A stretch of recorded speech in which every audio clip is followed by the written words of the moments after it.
Episode की शुरुआत में हम एक पुराने कैसल को देखते हैं जो कि जंगल के बीचों बीच में है, क्योंकि ये जगह सुनसान है। तो डीमंस ने इसे अपना अड्डा बना लिया था और वो आसपास के गांव वालों को किडनैप करके यहाँ ला रहे थे। इनसे निपटने के लिए विंड हाशिरा सानेमी और सरपेंट हाशिरा ओबेनाई को बुलाया जाता है। इनके साथ 2 लो रैंक डीमन स्लेयर्स भी थे। तभी ये लोग एक डीमन को देख लेते हैं जो कि एक लेडी को किडनैप करके ले जा रहा था। उसका पीछा करते हुए ये लोग भी कैसल के अंदर चले जाते हैं, लेकिन कैसल में कई सारे डीमंस छुपे हुए थे जो कि इन पर अटैक कर देते हैं। लेकिन दोनों हाशिराज उनकी गर्दन काट के उन्हें मारना शुरू कर देते हैं। हम देखते हैं कि हाशिराज के सामने ये मामूली डीमंस कुछ भी नहीं थे। हाशिराज बाकी दोनों डीमन स्लेयर्स को बाहर जाने को बोलते हैं क्योंकि उनके रहने से ये ठीक से लड़ नहीं पाएंगे। ये जगह काफी अजीब थी क्योंकि इन्होंने कभी इतने डीमंस एक जगह पर नहीं देखे थे। अब उस लेडी की चीख सुनकर सानेमी ऊपर जाता है तो वहाँ बहुत सारे डीमंस बैठे हुए थे। सानेमी विंड ब्रीदिंग के सेकंड फॉर्म का यूज कर उन्हें मार देता है। वो डीमन अब समझ जाता है कि ये दोनों कोई मामूली डीमन स्लेयर्स नहीं हैं, बल्कि जरूर हाशिरा हैं, और वो तुरंत यहाँ से भागना शुरू कर देता है। सानेमी उसका पीछा करता है, लेकिन डीमंस कीड़े मकोड़ों की तरह उसके सामने आते ही जा रहे थे। कैसल के बाहर इन्हें थोड़े अलग तरह के डीमंस मिलते हैं। ओबेनाई सानेमी से कहता है कि वो जाकर उस औरत को बचाए, इन डीमंस को वो अकेला संभाल लेगा। ओबेनाई फिर सरपेंट ब्रीदिंग का थर्ड फॉर्म यूज करता है और इन सभी डीमंस को काट देता है। सानेमी भी विंड ब्रीदिंग का 4th फॉर्म यूज कर बाकी डीमंस का सफाया कर देता है। अब ये देख वो डीमन खुद ही इस औरत को फेंक देता है, पर ओबेनाई उसे कैच कर लेता है। फिर दोनों हाशिराज उस डीमन का पीछा करते हुए जब उसके घर के अंदर कूदते हैं तो ये अपने सामने इन्फिनिटी कैसल को देखते हैं। हाशिराज ने ये जगह पहली बार देखी थी। अब अचानक ही इन्फिनिटी कैसल यहाँ से गायब हो जाता है, जिस वजह से वो डीमन भी जिंदा बच निकलता है। दोनों हाशिराज को समझ नहीं आता कि वो जगह आखिर क्या थी और डीमंस अचानक गायब कैसे हो सकते हैं। दूसरी तरफ हम कानाओ को देखते हैं जो कि एक मिशन करके वापस लौट रही थी। वो सीधा शिनोबू से जाकर मिलती है। शिनोबू कानाओ को स्वर्डस्मिथ विलेज के बारे में सब कुछ बताती है कि वहाँ पर 2 अपर रैंक डीमंस ने अटैक कर दिया था, लेकिन मुइचिरो, मित्सुरी और तांजीरो ने मिलकर उन्हें मार दिया। साथ ही नेजुको ने सूरज पर जीत हासिल कर ली है, यानी वो डीमन होने के बावजूद सूरज की रोशनी में बाहर निकल सकती है। ये काफी बड़ी बात थी क्योंकि मुजान अब नेजुको के पीछे जरूर आएगा,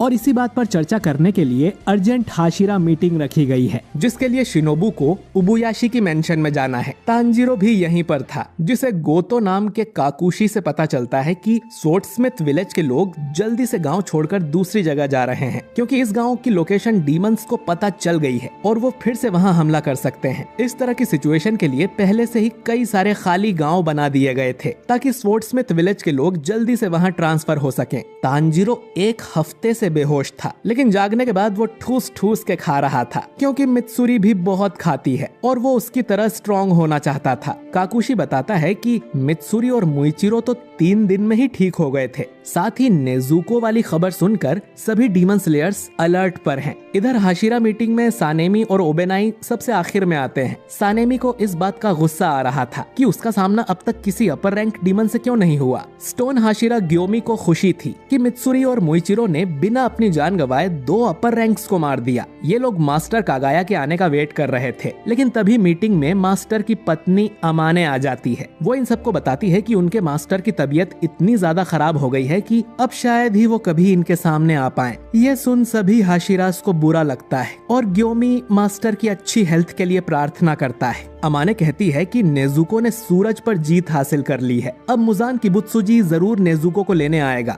ताकि वो भी उसकी तरह सूरज पर जीत हासिल कर सके, यानी कि जल्द ही इनका सामना मुजान से हो सकता है। अमाने को ये भी पता चला है कि लड़ाई के दौरान मित्सुरी और मुइचिरो के चेहरे पर एक निशान आ गया था। वो जानना चाहती है कि उन्हें यह निशान कैसे मिला। सेंगोकू पीरियड के समय फर्स्ट ब्रीदिंग यूज करने वाले तलवारबाजों ने मुजान को लगभग मार ही दिया था, तब उनके शरीर पर भी स्पेशल निशान प्रकट हुआ था। ये सुन हाशिराज चौंक जाते हैं क्योंकि उन्हें कभी भी ऐसे निशान के बारे में नहीं बताया गया। अमाने कहती है कि उन्हें भी नहीं पता कि ये सच में होता है या सिर्फ ये कहानियां हैं। इस बारे में सिर्फ एक किताब में लिखा हुआ है कि जब ये मार्क किसी इंसान पर प्रकट होता है तो उसके आसपास वाले लोगों पर भी ये निशान आ जाता है। अमाने आगे बताती है कि इस जनरेशन में जिसे सबसे पहले ये मार्क मिला था वो कोई हाशिरा नहीं था, उसका नाम है तांजीरो। लेकिन तांजीरो ये एक्सप्लेन ही नहीं कर पाया कि ये निशान प्रकट कैसे होता है। इसीलिए वो मित्सुरी और मुइचिरो से पूछना चाहती है। अब मित्सुरी भी तांजीरो की तरह बड़बड़ करने लगती है, जो कि किसी को समझ नहीं आता और सब उसे घूरने लगते हैं। इसके बाद मुइचिरो बोलता है कि उसे तो पता भी नहीं चला था कि उसके चेहरे पर कोई मार्क आया है। लड़ाई के दौरान उसे जहर दे दिया गया था, जिससे वो हिल भी नहीं पा रहा था। एक बच्चा उसकी जान बचाने की कोशिश में खुद मरने वाला था। उसी समय मुइचिरो की खोई हुई मेमोरीज भी लौट आई थी। जब मार्क अपीयर हुआ था तब उसका दिल 1 मिनट में 200 बार धड़क रहा होगा और उसका शरीर भी काफी गर्म होकर 39 डिग्री सेल्सियस पर पहुंच गया था। इन 2 कंडीशन की वजह से ही शायद मुइचिरो पर वो मार्क प्रकट हुआ था। शिनोबू कहती है कि ये दोनों चीजें काफी जानलेवा हैं, यानी कि उस मार्क को हासिल करना बहुत मुश्किल काम है। पर सानेमी कहता है कि ये तो बड़ा आसान है, जिस पर वाटर हाशिरा गियू सानेमी को ताना मारता है कि तुम्हारे छोटे से दिमाग को तो ये काम आसान ही लगेगा। जो सुन सानेमी गुस्सा हो जाता है। अमाने चाहती थी कि सभी हाशिराज मार्क मैनिफेस्ट करना सीख जाएं, ताकि वो लोग और भी स्ट्रॉन्ग बन सकें। इतना कहकर अमाने यहाँ से चली जाती है। अब गियू भी उठकर जाने लगता है। सानेमी उसे रोकते हुए कहता है कि अभी मीटिंग पूरी नहीं हुई है, जिस पर गियू बोलता है कि तुम लोग आपस में बात कर लो, मुझे कोई मतलब नहीं है। ओबेनाई को ये बात पसंद नहीं आती। शिनोबू भी गियू से पूछती है कि उसे क्या हुआ, जिस पर गियू इतना बोलता है कि वो उन सब से अलग है। ये बात सुन सानेमी गुस्सा हो जाता है कि तुमने पहले भी ये बात कही थी, तुम खुद को हम सबसे ऊपर मानते हो क्या।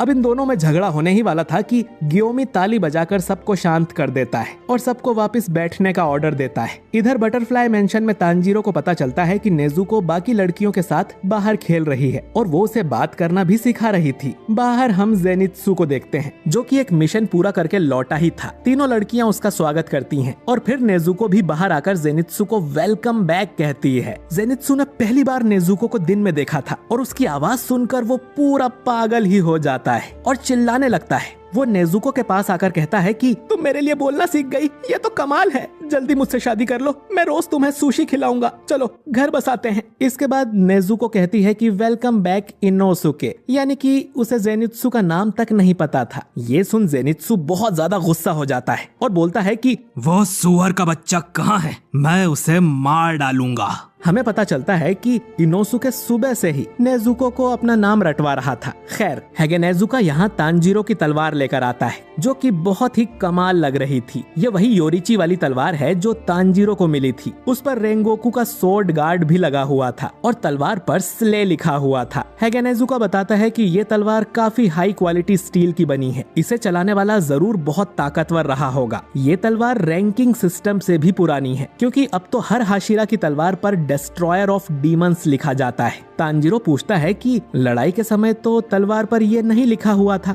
जिस पर हेगेनेजुका गुस्सा हो जाता है और कहता है कि तुम लोगों ने तलवार पूरी होने ही कहाँ दी थी। इसे धार करने के चक्कर में मेरी इतनी पिटाई हुई है कि मेरे शरीर का पुर्जा पुर्जा अब भी दर्द कर रहा है। इसके बदले तुम्हें जिंदगी भर मुझे मिठाई खिलानी होगी, जिसके लिए तांजीरो मान जाता है और हेगेनेजुका यहाँ से चला जाता है। तभी खिड़की तोड़कर इनोसुके यहाँ आ जाता है, जो देख काकुशी उस पर गुस्सा करता है और गेन्या सोचता है कि उसे अपना अलग कमरा चाहिए। इनोसुके तांजीरो को बताता है कि जॉइंट ट्रेनिंग शुरू होने वाली है। तांजीरो पूछता है कि कौन सी ट्रेनिंग, तो इनोसुके बोलता है कि मुझे नहीं पता। इस ट्रेनिंग का नाम है हाशिरा ट्रेनिंग, जिसमें सभी हाशिराज अपने से नीचे वाले डीमन स्लेयर्स को ट्रेनिंग देकर उन्हें और स्ट्रॉन्ग बनाएंगे। वो जल्द से जल्द ये ट्रेनिंग शुरू कर देंगे, क्योंकि पता नहीं मुजान क्या खिचड़ी पका रहा है और सभी डीमंस नेजुको को पकड़ने की फिराक में होंगे, तो इन्हें आने वाले अंतिम युद्ध के लिए तैयार रहना होगा। ग्योमी कहता है कि वो रिटायर्ड हाशिरा टेंजन उजुई को भी मदद के लिए बुलाने वाला है। सभी हाशिराज इस ट्रेनिंग के लिए मान जाते हैं, लेकिन पता नहीं क्यों गियू इनके साथ नहीं था। अगले दिन तांजीरो और जेनित्सु इस ट्रेनिंग के बारे में बातें कर रहे थे। जेनित्सु को ये बिल्कुल पसंद नहीं आता कि अभी तो वो मिशन से लौटा है और आते ही उसे ट्रेनिंग पर लगा दिया। तांजीरो कहता है कि ये तो अच्छी बात है ना कि उन्हें हाशिराज के साथ ट्रेनिंग करने का मौका मिल रहा है, इससे उन्हें बहुत कुछ सीखने को मिलेगा। इससे जेनित्सु गुस्सा हो जाता है और तांजीरो का माथा काटने लगता है और कहता है कि तुम तो बिस्तर पे पड़े हो, तुम्हें क्या पता कि हम पे क्या बीत रही है, अब से हमारी दोस्ती खत्म। इतना कह के जेनित्सु जाने लगता है, पर तांजीरो उसे थैंक यू बोलता है कि लड़ाई के दौरान तांजीरो के पैर भी नहीं हिल पा रहे थे, लेकिन जेनित्सु की सिखाई थंडर ब्रीदिंग की वजह से वो डीमन को पकड़कर उसका गला काट पाया। इसी तरह हाशिरा ट्रेनिंग भी उनके बहुत काम आएगी। अब खुद की तारीफ सुनकर जेनित्सु का सारा गुस्सा गायब हो जाता है और वो खुशी खुशी ट्रेनिंग पर जाने लगता है। इधर टेंजन उजुई स्लेयर्स को कड़ी ट्रेनिंग करवा रहा था। वो सब बुरी तरह थक गए थे, लेकिन उजुई उन्हें भागते रहने को कहता है क्योंकि ये तो बेसिक स्टेमिना ट्रेनिंग थी। उसके बाद वाले हाशिरा तो इनकी चटनी बना देंगे। यहाँ पर उजुई की तीनों वाइफ्स भी आई हुई थी और सबके लिए खाना पका रही थी। उजुई से छूटने के बाद इन सबको मुइचिरो से ट्रेनिंग लेनी होगी, जो होगी मूवमेंट ट्रेनिंग, फिर मित्सुरी की फ्लेक्सिबिलिटी ट्रेनिंग,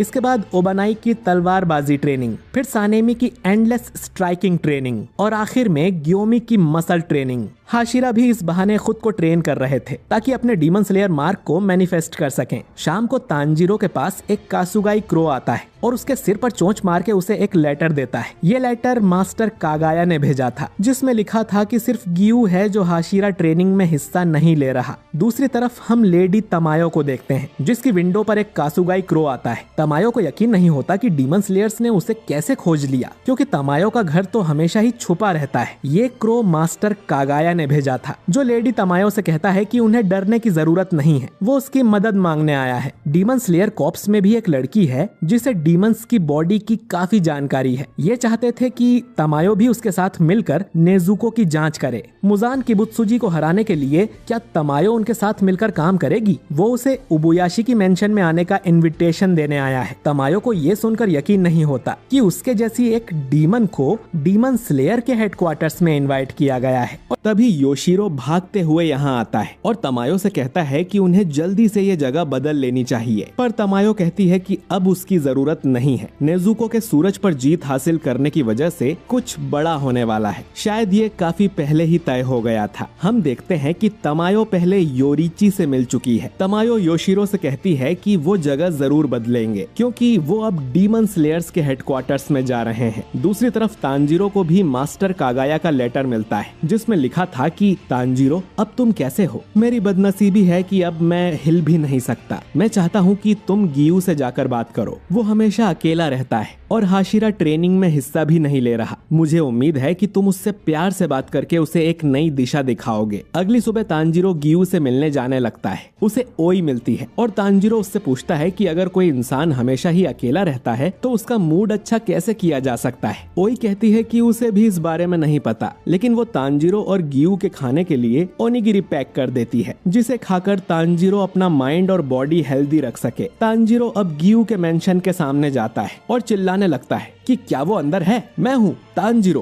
तांजीरो के काफी देर तक चिल्लाने पर भी गियू उसे कोई जवाब नहीं देता, तो तांजीरो खुद ही अंदर आ जाता है, जो गियू को अच्छा नहीं लगता। तांजीरो अब गियू के सामने बैठकर उसे बताता है कि कैसे सभी हाशिराज ट्रेनिंग करने में लगे हुए हैं और तांजीरो 7 दिन में बिल्कुल ठीक हो जाएगा और वो गियू के साथ ट्रेनिंग करना चाहता है। गियू उसे साफ मना कर देता है। तांजीरो पूछता है कि क्यों, वो किस बात पर इतना गुस्सा है, जिस पर गियू बोलता है कि वो गुस्सा है कि तांजीरो ने अब तक वाटर ब्रीदिंग को मास्टर नहीं किया है। उसे तो अब तक अगला वाटर हाशिरा होना चाहिए था। तांजीरो कहता है कि उसने इस बारे में उरुकोडाकी से बात की थी और उन्होंने बताया था कि वाटर ब्रीदिंग काफी बेसिक स्टाइल है, तो वो चाहे तो अपनी ब्रीदिंग स्टाइल चेंज भी कर सकता है। गियू कहता है कि अभी कोई भी वाटर हाशिरा नहीं है, तो किसी न किसी को तो जल्दी वाटर हाशिरा बनना पड़ेगा। तांजीरो ये सुन थोड़ा कंफ्यूज हो जाता है, क्योंकि वाटर हाशिरा तो खुद गियू है, जिस पर गियू कहता है कि वो वाटर हाशिरा नहीं है। फिर वो तांजीरो को यहाँ से जाने को बोलकर खुद कमरे से बाहर चला जाता है। तांजीरो को कागाया की बात याद आती है कि उसे गियू के साथ शांति से बात करनी होगी। तांजीरो गियू के खाने के लिए ओनिगिरी बाहर ही रख देता है। शाम को गियू देखता है कि तांजीरो अब तक नहीं गया था। तांजीरो अब गियू के पीछे भूत की तरह पड़ जाता है। वो हर जगह उसका पीछा करता है और उससे बात करने की कोशिश करता है और उससे पूछता है कि क्या वो उसे ट्रेन करेगा। तांजीरो गियू को चैन से सोने, खाने और नहाने भी नहीं दे रहा था। ऐसे ही करीब 4 दिन बीत जाते हैं और गियू को डर लगने लगता है कि क्या ये ऐसे ही जिंदगी भर मेरा पीछा करता रहेगा। अब गियू तांजीरो को सच बताता है कि उसने फाइनल सिलेक्शन पास नहीं किया था। गियू के साथ साबितो नाम का एक लड़का हुआ करता था, जिसकी फैमिली को भी डीमंस ने मार दिया था, बिल्कुल गियू की फैमिली की तरह।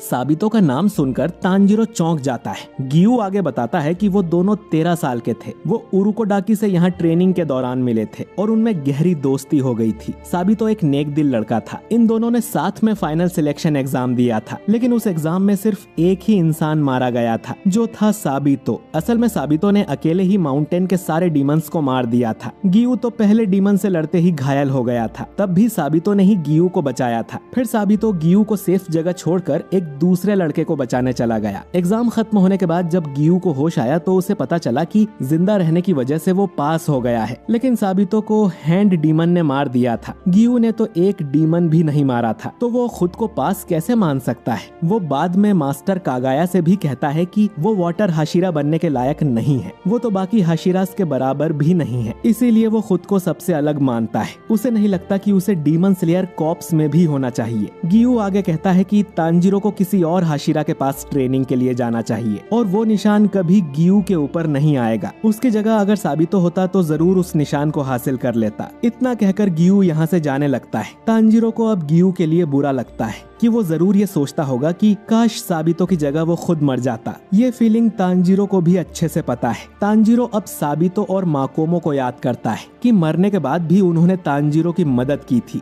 साबितो अगर आज जिंदा होता तो बिल्कुल गियू की उम्र का होता, एक महान तलवारबाज बनता। वो कमाल का था, उसने अकेले ही फाइनल सिलेक्शन में सबको बचाया। तांजिरो ये बिल्कुल नहीं कर पाता क्योंकि वो खुद को ही बचाने में लगा हुआ था। तांजिरो फिर रेंगोकू को याद करता है, जो कि एक महान इंसान था, लेकिन इन लोगों को बचाने के चक्कर में वो खुद मारा गया। तांजिरो भी सोचता है कि काश रेंगोकू की जगह वो खुद मर गया होता, क्योंकि उसे लगता है कि रेंगोकू जरूर मुजान को हरा देता। पर फिर भी उसे इनोसुके की बात याद आती है, जिसने कहा था कि रेंगोकू उन पर भरोसा करके मरा है, तो वो लोग अब रोते नहीं बैठ सकते। तांजिरो सोचता है कि उसे अब गियू से क्या कहना चाहिए। गियू खुद को हाशिरा नहीं मानता, लेकिन उसने हाशिरा बनने के लिए कड़ी मेहनत की होगी। तांजिरो अब गियू से कहता है कि क्या तुम साबितो के बलिदान का बदला ऐसे चुकाओगे। ये सुन गियू रुक जाता है और उसे एक बात याद आती है, जब साबितो ने उसे एक बार एक थप्पड़ मारा था और कहा था कि खबरदार, अगर कभी मरने की बात की तो हमारी दोस्ती हमेशा के लिए खत्म हो जाएगी। तुम्हारी बहन ने खुद की जान देकर तुम्हें डीमन से बचाया था, तो तुम्हें उसका सम्मान करते हुए जिंदा रहना होगा। गियू अब सोचता है कि उसने ये बात भुला दी थी, क्योंकि वो साबितो और अपनी बहन की डेथ को याद नहीं करना चाहता था। वो जब भी उन्हें याद करता तो दुखी हो जाता था और कुछ नहीं कर पाता था। पर अब वो उन दोनों से माफी मांगता है और उसे तांजिरो की बात समझ आ गई थी। वहीं तांजिरो सोचता है कि उसने कहीं कुछ ज्यादा तो नहीं बोल दिया। गियू तो बिल्कुल हिल भी नहीं रहा था, उसने गियू के जले पर नमक तो नहीं छिड़क दिया। फिर तांजिरो के दिमाग की बत्ती जलती है और वो गियू के साथ ईटिंग कॉन्टेस्ट करने का सोचता है, और अगर वो जीत गया तो गियू को उसे ट्रेन करना होगा, और ईटिंग कॉन्टेस्ट में तो गियू को बात करने की भी जरूरत नहीं है। फिर गियू तांजिरो से कहने लगता है कि वो हाशिरा ट्रेनिंग के लिए तैयार है, लेकिन तांजिरो बीच में से ही उसकी बात काटकर उसे सोबा ईटिंग कॉन्टेस्ट के लिए चैलेंज करता है, जिसके लिए गियू मान जाता है और दोनों जाकर दबा के खाने लगते हैं। गियू फिर तांजिरो से शिनोबू के बारे में पूछता है,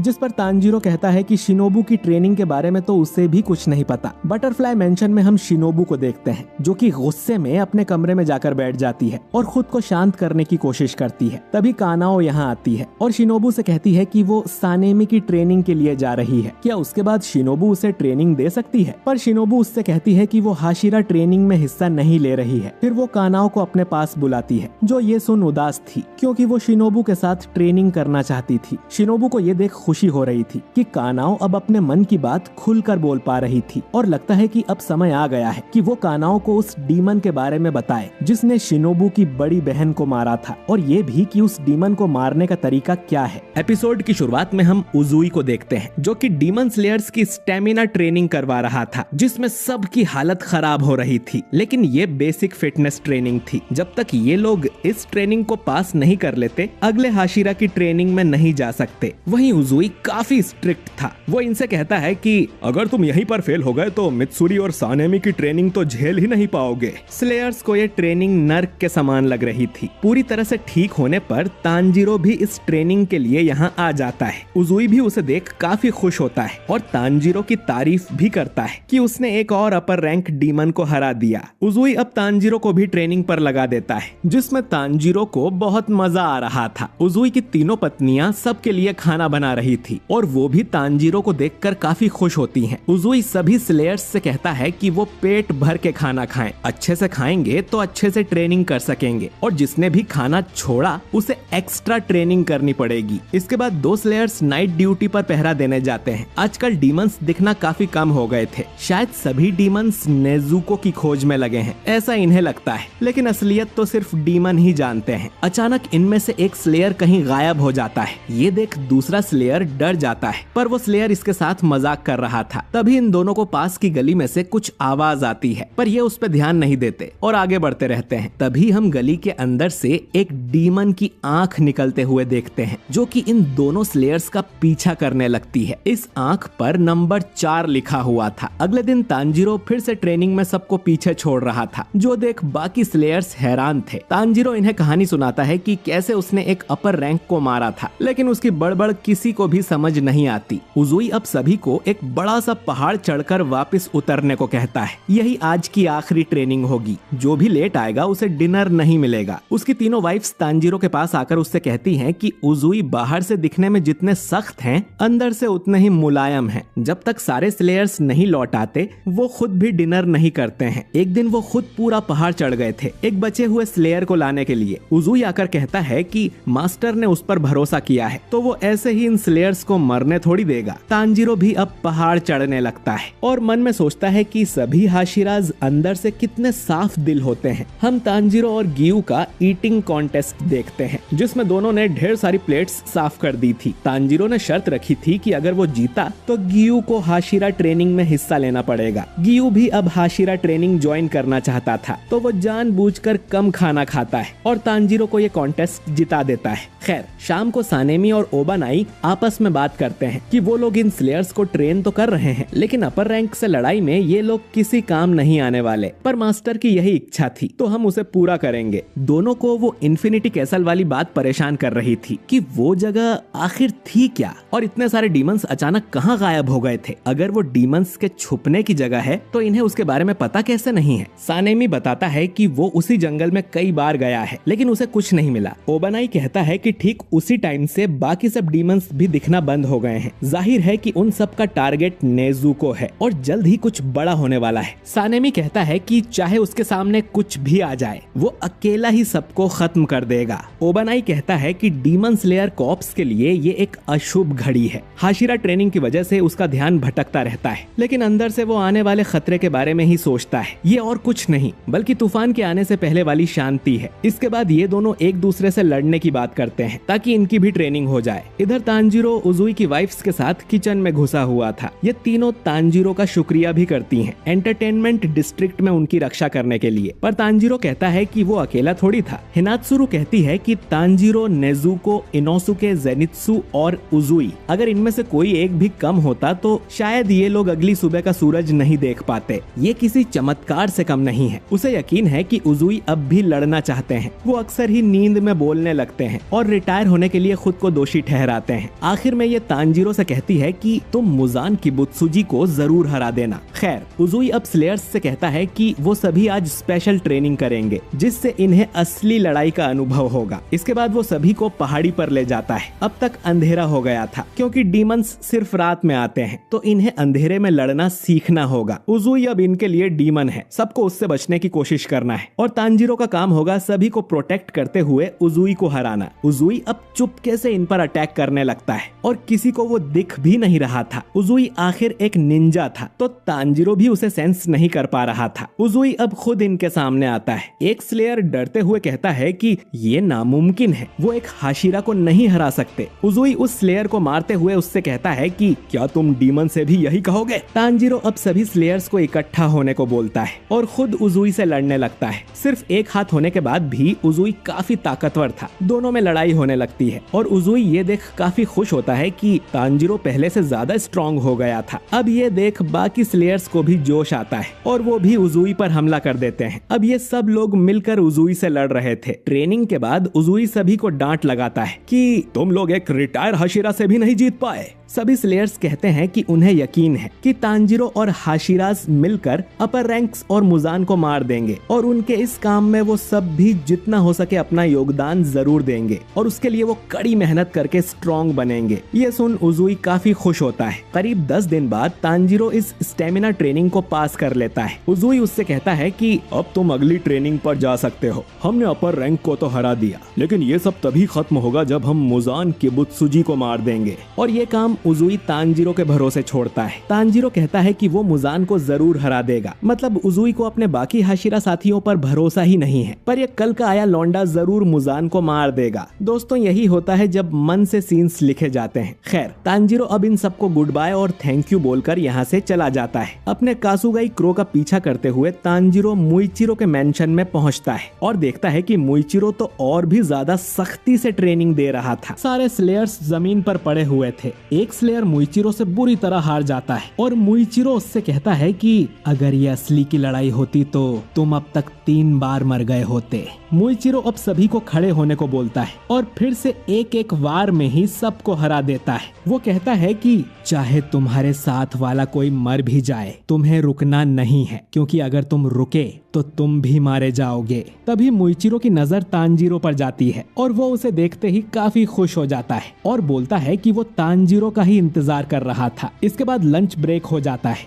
जिसमें मुइचिरो की कासुगाई क्रो स्लेयर्स को कोसने लगती है। वो पहले की तरह ही बदतमीज थी और स्लेयर्स उससे काफी परेशान थे। मुइचिरो फिर तांजीरो को लेकर एक वर्कशॉप में जाता है, जिसके अंदर हम कानामोरी को देखते हैं, जो कि मुइचिरो का स्वॉर्ड स्मिथ है। कानामोरी तांजीरो को सही सलामत देख काफी खुश होता है। कानामोरी को यहाँ पर मुइचिरो ने ही बुलाया था। मुइचिरो फिर यहाँ रखी एक तलवार को उठाकर तांजीरो को देता है और सीधा पकड़ने को बोलता है। इसके बाद मुइचिरो एक पेपर एयरप्लेन बनाकर उस तलवार की तरफ उड़ाता है। तलवार को छूते ही उस पेपर के 2 टुकड़े हो जाते हैं, यानी कि ये तलवार बहुत ही ज्यादा शार्प थी। मुइचिरो कहता है कि उसने इसीलिए कानामोरी को यहाँ पर बुलवा लिया है, ताकि वो हमेशा मुइचिरो की तलवारों में धार करता रहे। आने वाले बैटल के लिए मुइचिरो को अपनी तलवारें बेस्ट कंडीशन में चाहिए होंगी। उसने ये बात मास्टर को बताई थी, तो उन्होंने कहा था कि तुम्हारी जैसी मर्जी हो वैसा करो। वो हमारा बहुत ध्यान रखते हैं। काश वो अपनी सेहत का भी उतना ही ध्यान रखें और जल्दी ठीक हो जाएं। इसके बाद मुइचिरो फिर से स्लेयर्स के साथ ट्रेनिंग करने लगता है, जिसमें उनकी हालत खराब हो रही थी। मुइचिरो उन्हें सोच समझकर अटैक करने को कहता है, क्योंकि असली लड़ाई में बार बार मौके नहीं मिलते। अगर वो 9 बार जीत कर 1 बार भी हार गए तो वो उनकी जिंदगी गवा देंगे, तो उन्हें अपने हर एक मूव को तराशना होगा। मुइचिरो आज की ट्रेनिंग यहीं खत्म कर देता है। एक स्लेयर तांजीरो से कहता है कि वो मुइचिरो को समझाता क्यों नहीं कि हमारे साथ थोड़ा नरमी से पेश आए, जिस पर तांजीरो कहता है कि मुइचिरो तो उनसे भी ज्यादा मेहनत कर रहा है, क्योंकि वो अकेले ही इतने सारे स्लेयर्स को ट्रेनिंग देता है। स्लेयर्स उसकी बात समझ जाते हैं, लेकिन फिर भी उन्हें मुइचिरो के बोलने का तरीका थोड़ा कड़वा लगता है, जिस पर तांजीरो कहता है कि शुक्र मनाओ कि पहले के मुकाबले तो मुइचिरो काफी मीठा बोलने लगा है। इसके बाद तांजीरो देखता है कि मुइचिरो कहीं बाहर जा रहा था। स्लेयर्स उसे बताते हैं कि मुइचिरो हर रोज रात को कहीं पर जाता है। इधर रात के समय टाउन में हम फिर से उसी डीमन की आंख को देखते हैं, लेकिन ये अब एक नहीं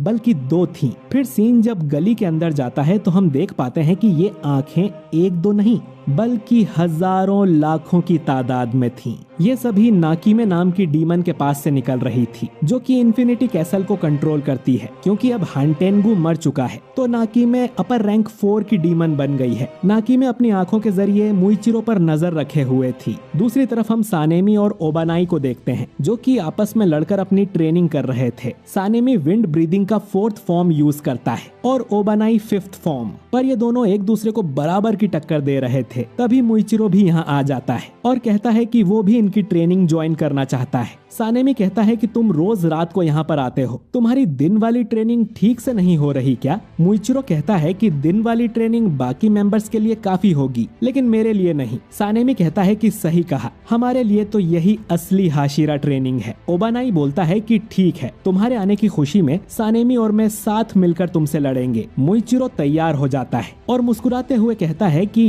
एक के खिलाफ दो बड़ी नाइंसाफी है। मुइचिरो फिर दोनों पर अटैक कर देता है और वो इतना तेज होता है कि शुरू में तो ओबानाई और सानेमी उसके अटैक्स देख ही नहीं पाते। मुइचिरो की कासुगाई ऊपर बैठकर चिल्लाती है कि इन दोनों को धूल चटा दो, तुम ही सबसे बेस्ट हो। काफी देर लड़ने के बाद तीनों एक जगह बैठ जाते हैं। सानेमी कहता है कि आज की ट्रेनिंग तो काफी हार्ड थी, दिन में मेंबर्स के साथ ट्रेनिंग और रात में तुम लोगों के साथ असली फाइट करके मजा आ जाता है। ओबानाई मुइचिरो से पूछता है कि उसकी आज की ट्रेनिंग कैसी थी, जिस पर मुइचिरो बताता है कि आज तांजीरो उसके पास आया है, उसके ज्यादातर घाव भर चुके हैं। जब तक वो ओबानाई के यहाँ पहुँचेगा तब तक वो पूरी तरह से रिकवर हो चुका होगा। ओबानाई कहता है कि अच्छा है, फिर तो मैं उसे पूरी ताकत से ट्रेन कर पाऊंगा। सानेमी बोलता है कि भले ही वो अब थोड़ा स्ट्रॉन्ग हो गया हो, लेकिन मैं उसे दिखाऊंगा कि एक हाशिरा के सामने वो कुछ नहीं है। ये सुन मुइचिरो तांजीरो के लिए प्रे करता है। अगले दिन मुइचिरो फिर से स्लेयर्स को हरा देता है और कहता है कि लकड़ी की तलवार से शायद तुम्हें डर नहीं लग रहा, चलो अब से असली तलवार यूज करते हैं।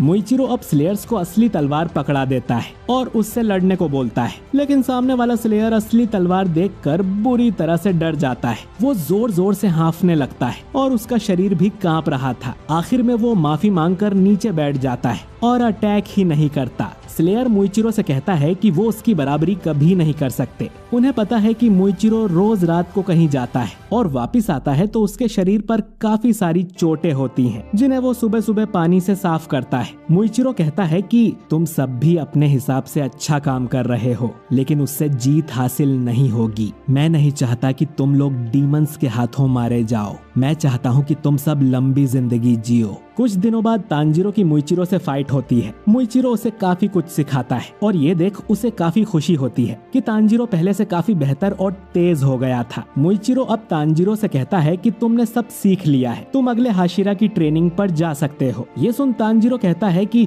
सच में अभी तो सिर्फ 5 दिन ही हुए हैं। मुइचिरो कहता है कि तुम वो सब कर रहे हो जो मैंने तुम्हें सिखाया है। ये सुन बाकी स्लेयर्स बोलते हैं कि हमें तो यहाँ पर 2 हफ्ते हो गए हैं, क्या हम भी अगले हाशिरा के पास जा सकते हैं? अब मुइचिरो फिर से सड़ा सा मुंह बनाकर कहता है कि बिल्कुल नहीं, तुम अभी तक ठीक से ट्रेनिंग नहीं कर रहे हो। तांजीरो को अब एक आइडिया आता है और वो मुइचिरो को पेपर प्लेन फ्लाइंग कंपटीशन के लिए चैलेंज करता है। उसे कानामोरी से पता चला था कि मुइचिरो को पेपर प्लेन बनाना बहुत पसंद है। तांजीरो कहता है कि अगर वो जीता तो मुइचिरो को बाकी स्लेयर्स के साथ थोड़ा नरमी से पेश आना होगा। मुइचिरो चैलेंज एक्सेप्ट कर लेता है क्योंकि वो जानता था कि उसे कोई नहीं हरा सकता। अब तांजीरो और मुइचिरो दोनों प्लेन उड़ाने बाहर जाते हैं। ये लोग 10 बार ट्राई करेंगे और उसमें एक बार भी तांजीरो का प्लेन मुइचिरो के प्लेन से आगे निकल जाता है तो तांजीरो गेम जीत जाएगा। मुइचिरो को यकीन था कि तांजीरो एक भी बार नहीं जीतेगा। इसके बाद ये दोनों प्लेन को उड़ाते हैं और पहला राउंड मुइचिरो जीत जाता है। इस तरह ये करीब 10 बार प्लेन उड़ाते हैं और हर बार मुइचिरो का ही प्लेन आगे निकलता है और तांजीरो इस चैलेंज को हार जाता है। तांजीरो को बहुत बुरा लगता है और बाकी स्लेयर्स भी मुइचिरो को चैलेंज करने लगते हैं क्योंकि वो भी प्लेन उड़ाने में माहिर है। इसके बाद सभी अपना पेपर प्लेन बनाने लगते हैं और वो ट्रेनिंग का सारा स्ट्रेस भूल जाते हैं। सभी काफी खुश थे। तांजीरो अपना एक नया प्लेन बनाता है, लेकिन उसे मुइचिरो की कासुगाई फाड़ देती है और उससे तांजीरो का कासुगाई लड़ने लगता है। इसके बाद ये सभी लोग अपने प्लेन्स को एक साथ हवा में उड़ाते हैं। उन्हें उड़ता देख मुइचिरो और बाकी सबको बहुत खुशी होती है। शाम को तांजीरो बात करता है कि मुजान जरूर नेजुको के पीछे पड़ा होगा, इसीलिए उन्हें अब डीमंस देखने नहीं मिलते। मुइचिरो कहता है कि अच्छा है, इससे हम ट्रेनिंग पर ज्यादा फोकस कर सकते हैं। तांजीरो कहता है कि वो नेजुको को अकेले नहीं छोड़ना चाहता था, लेकिन उसे भी ट्रेनिंग पर साथ लाना बहुत खतरे वाला काम होता। मुइचिरो कहता है कि ऐसा भी हो सकता है कि मुजान नेजुको को पकड़ने के लिए डीमंस को इकट्ठा कर रहा हो ताकि वो खुद उन डीमंस के बीच छुप सके। तांजीरो कहता है कि वो और ज्यादा मेहनत करके स्ट्रॉन्ग बनेगा और फिर नेजुको के पास जाएगा। तांजीरो का हमेशा पॉजिटिव रहना मुइचिरो को अच्छा लगता है। तांजीरो कहता है कि उसे नेजुको की चिंता नहीं है क्योंकि उसकी देखभाल एक भरोसेमंद इंसान कर रहा है। हम देखते हैं कि तांजीरो के मास्टर उरुकोडाकी नेजुको की सुरक्षा में बैठे हुए थे। मुइचिरो आखिर में तांजीरो से कहता है कि हम सबको मिलकर मुजान को हराना ही पड़ेगा। इसके बाद तांजीरो लव हाशिरा मित्सुरी के मेंशन में आ जाता है, जो कि उसे देख बहुत ज्यादा खुश होती है। तांजीरो देखता है कि यहाँ ढेर सारी मधुमक्खी उड़ रही थी। मित्सुरी बताती है कि वो यहाँ ढेर सारी मधुमक्खियाँ पालती है क्योंकि उसे उनका शहद बहुत अच्छा लगता है। वो उसे ब्रेड पर लगाकर भी खाती है और बटर भी उसे पसंद है। मित्सुरी कहती है कि वो तांजीरो के लिए ब्लैक टी बनाएगी और पैनकेक्स भी। तांजीरो मन में सोचता है कि पैनकेक, बटर, मुझे तो ब्लैक टी क्या होता है ये भी ठीक से नहीं पता। मित्सुरी तांजीरो का हाथ पकड़कर उसे मेंशन में ले जाने लगती है और तांजीरो के लिए वो अपने हाथों से पैनकेक बनाती है। तांजीरो ने पहले कभी केक नहीं खाया था तो वो उसे अपने हाथों से खिलाती है और तांजीरो को पैनकेक बहुत अच्छा लगता है। मित्सुरी फिर तांजीरो को उसकी ट्रेनिंग वाली ड्रेस देती है। मित्सुरी ने सभी स्लेयर्स को लड़कियों जैसी ड्रेस पहनाई हुई थी और फिर वो सभी को म्यूजिक की बीट पर नाचने को कहती है क्योंकि नाचने से उनके शरीर की फ्लेक्सिबिलिटी बढ़ेगी। इसके बाद वो सभी से स्ट्रेचिंग भी करवाती है। वो डेमो देने के लिए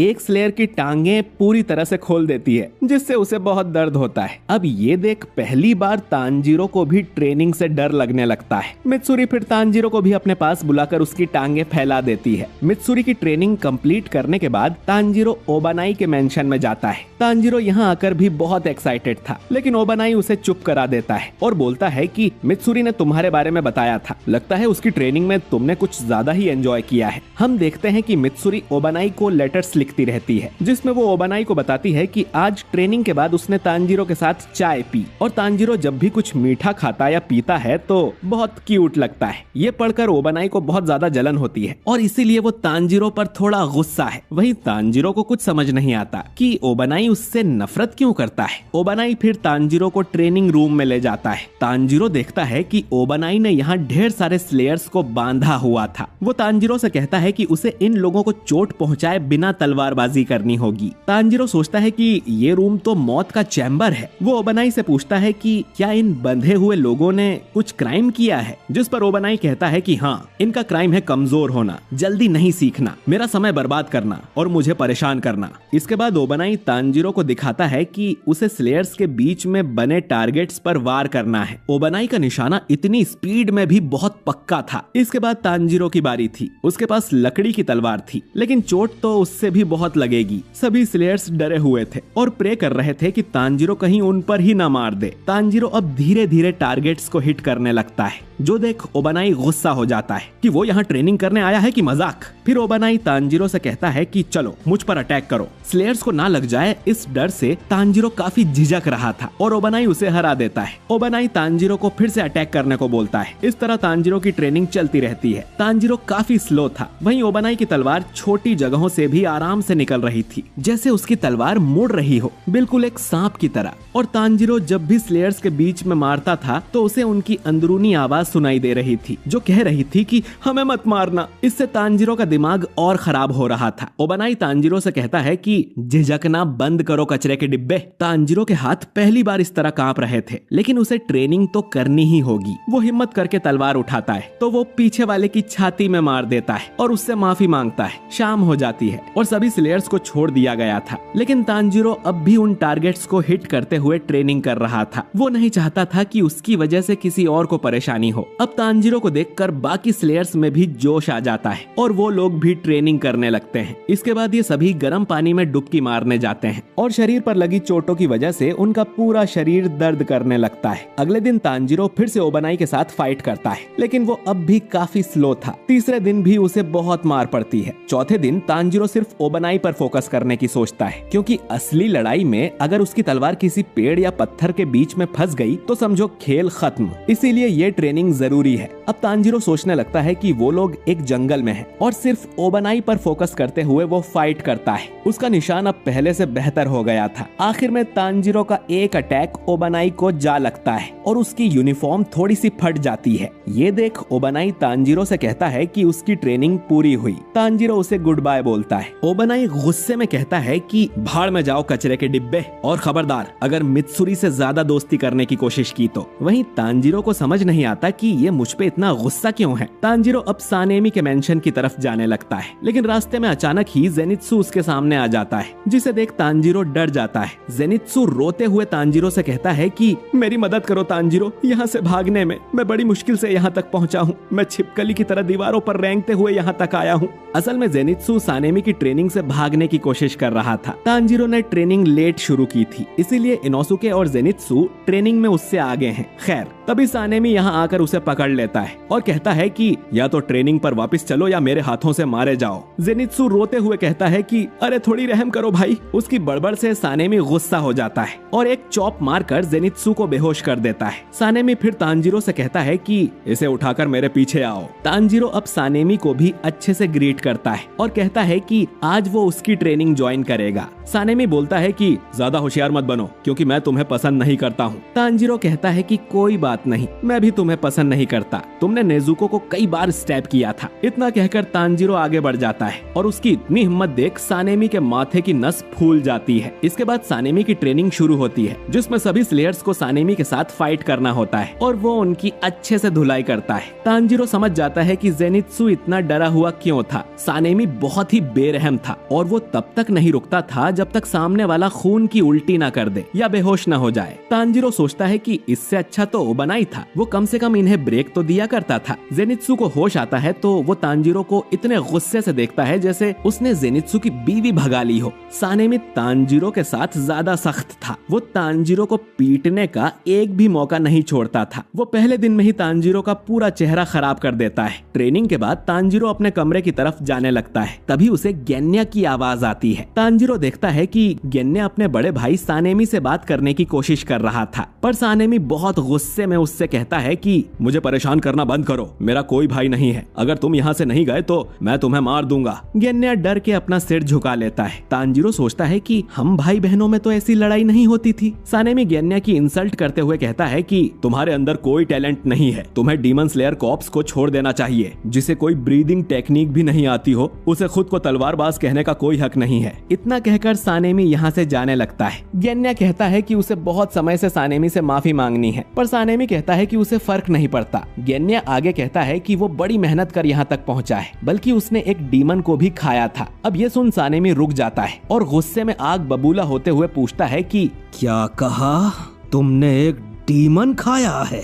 सानेमी फिर अचानक ही गेन्या के सामने से गायब होकर उसके पास आता है और अपनी उंगली से उसकी आंखें फोड़ने की कोशिश करता है, लेकिन तांजीरो पीछे से आकर गेन्या को बचा लेता है। वो दोनों दीवार तोड़कर बाहर चले जाते हैं। जेनित्सु को लगता है कि अरे वो बेरहम टीचर सानेमी आ गया, चलो मरे हुए होने का नाटक करते हैं। पर जेनित्सु देखता है कि ये तो तांजीरो है। फिर उसे एक डरावनी आवाज सुनाई देती है और सानेमी बाहर आता है, जिसे देख जेनित्सु डर के मारे चिल्लाने लगता है। तांजीरो सानेमी से पूछता है कि क्या वो गेन्या को मारना चाहता है, जिस पर सानेमी मना करता है क्योंकि गेन्या को मारना स्लेयर कॉर्प्स के नियमों के खिलाफ होगा। इसीलिए वो गेन्या को इतना घायल कर देगा कि वो कभी रिकवर ही ना हो पाए। अगर गेन्या अभी डीमन स्लेयर कॉर्प्स को छोड़ के चला जाए तो सानेमी उसे माफ कर देगा। तांजीरो अब सानेमी की बातों से गुस्सा हो जाता है और कहता है कि गेन्या की जो मर्जी होगी वो करेगा, और तुमने कहा था ना कि तुम्हारा कोई भाई नहीं है, तो गेन्या पर हुक्म भी मत चलाओ, भले ही उसमें कोई टैलेंट हो या ना हो। उसने डीमन से लड़ने में अपनी जान की बाजी लगा दी थी। गेन्या के बिना हम अपर रैंक 4 को भी हरा नहीं पाते। अगर तुम उसके भाई नहीं हो तो उसके मामले में टांग भी मत अड़ाओ। सानेमी कहता है कि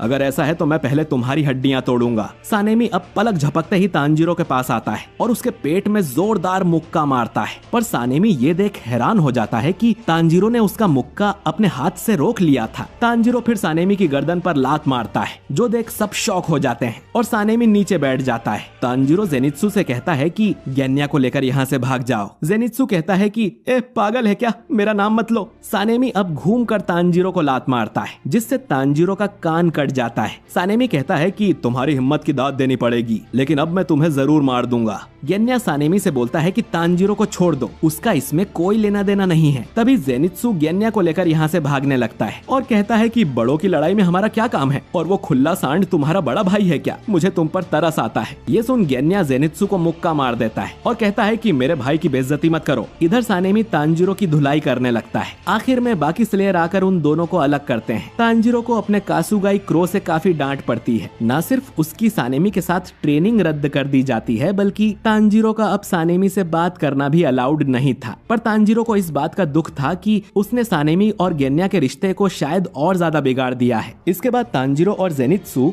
स्टोन हाशिरा ग्योमी की ट्रेनिंग के लिए जाने लगते हैं। तांजीरो जेनित्सु की ट्रेनिंग खराब करने के लिए उससे माफी मांगता है, लेकिन जेनित्सु इस बात से खुश था कि तांजीरो सानेमी के खिलाफ खड़ा हुआ और उसे अच्छी टक्कर भी दी। फिर जेनित्सु चिल्लाते हुए कहता है कि ये स्टोन हाशिरा का घर माउंटेन्स में इतना ऊपर क्यों है। तभी इन्हें पास में एक झरने की आवाज आती है। वो देखते हैं कि झरने के नीचे इनोसुके और बाकी ट्रेनीज खड़े हुए थे और एक मंत्र पढ़ते हुए मेडिटेशन कर रहे थे। पीछे से इन्हें गियोमी की आवाज आती है जो कहता है कि अगर तुम अपना दिल और दिमाग साफ कर लो तो आग भी ठंडी लगती है। गियोमी ने अपने कंधे पर बड़े बड़े पेड़ के तने रखे हुए थे और उसके चारों तरफ आग लगी हुई थी, जो देख तांजीरो और जेनित्सु के तोते उड़ जाते हैं। गियोमी इन दोनों का अपने ट्रेनिंग ग्राउंड में स्वागत करता है। गियोमी इन दोनों से कहता है कि शरीर में लेग्स और हिप सबसे महत्वपूर्ण अंग होते हैं जो कि शरीर का बैलेंस बनाते हैं, जिससे हम काफी मजबूत अटैक और डिफेंस कर सकते हैं। गियोमी के यहाँ 3 तरह की ट्रेनिंग होती है। सबसे पहली ट्रेनिंग में इन्हें वाटरफॉल के नीचे खड़े होकर उसका प्रेशर झेलना होगा। दूसरी ट्रेनिंग में इन्हें लकड़ी के 3 बड़े बड़े लॉग्स को उठाकर चलना पड़ेगा और तीसरी ट्रेनिंग में इन्हें एक बड़े से बोल्डर को धकेलना है। गियोमी की ट्रेनिंग में इन्हें सिर्फ ये 3 सिंपल टास्क करने हैं। वो आग वाली ट्रेनिंग इनके साथ नहीं करेगा क्योंकि उसमें खतरा है। ये 3 टास्क सुन के ही जेनित्सु बेहोश हो जाता है, तो गियोमी तांजीरो से कहता है कि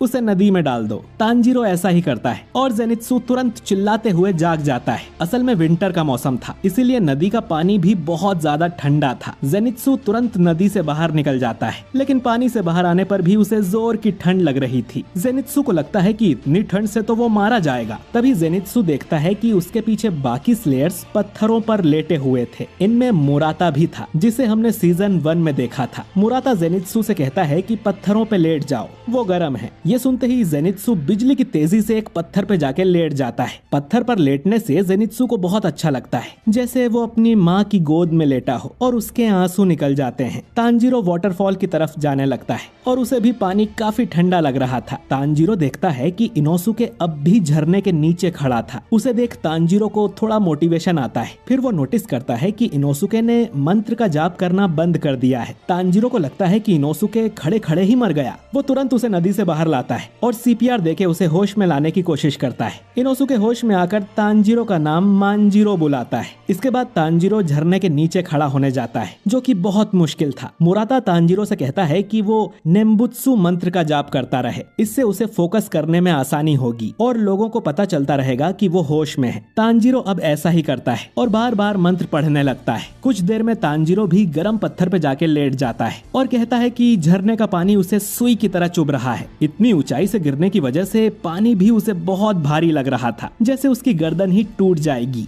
मुराता कहता है कि तुम और वो सुअर के सिर वाला बहुत कमाल के हो, क्योंकि मुराता ने झरने के नीचे जाने में ही एक पूरा दिन लगा दिया था और अब भी वो आधे घंटे से ज्यादा खड़ा नहीं रह पाता। लेकिन वो ये ट्रेनिंग 10 दिन से कर रहा है, इसीलिए अब वो लकड़ी उठाने वाला टास्क करेगा। इसके बाद तांजीरो सभी के लिए मछली पकाता है। मछली खाते हुए इनोसुके कहता है कि ये पत्थर वाला हाशिरा तो कमाल का है, उससे पहली बार मिलने पर ही मैं डर गया था। तांजीरो देखता है कि इनोसुके मछली के साथ साथ मछली के सारे कांटे भी खाता है और अब तक वो ऑलरेडी 10 मछलियां खा चुका था। इनोसुके आगे कहता है कि इसमें कोई शक नहीं कि गियोमी पूरे डीमन स्लेयर कॉर्प्स में सबसे ताकतवर है। तांजीरो कहता है कि उसे भी यही लगता है, क्योंकि गियोमी की सेंट बाकी हाशिरा से काफी अलग है और शायद उसने अपना डीमन स्लेयर मार्क भी मैनिफेस्ट कर लिया होगा। पर जेनित्सु कहता है कि मुझे ऐसा नहीं लगता, वो बूढ़ा आदमी खुद भी उस बोल्डर को नहीं धकेल सकता होगा, वो बस हम जैसे मासूम बच्चों को परेशान कर रहा है। और तभी जेनित्सु देखता है कि गियोमी उससे भी बड़े बोल्डर को धकेल कर ले जा रहा था, जो देख सब हैरान हो जाते हैं और गियोमी उसी मंत्र का जाप कर रहा था। तांजीरो कहता है कि गियोमी कितने कमाल के हैं, क्या मैं भी उनकी तरह बन सकता हूँ? ये सुन जेनित्सु भड़क जाता है और तांजीरो को मारते हुए कहता है कि तुम पागल हो क्या? अपना और उसका साइज देखा है? वो आदमी एक भालू के जितना बड़ा है, तुम उसके सामने बौने हो, तुम कभी उतने स्ट्रॉन्ग नहीं बन सकते।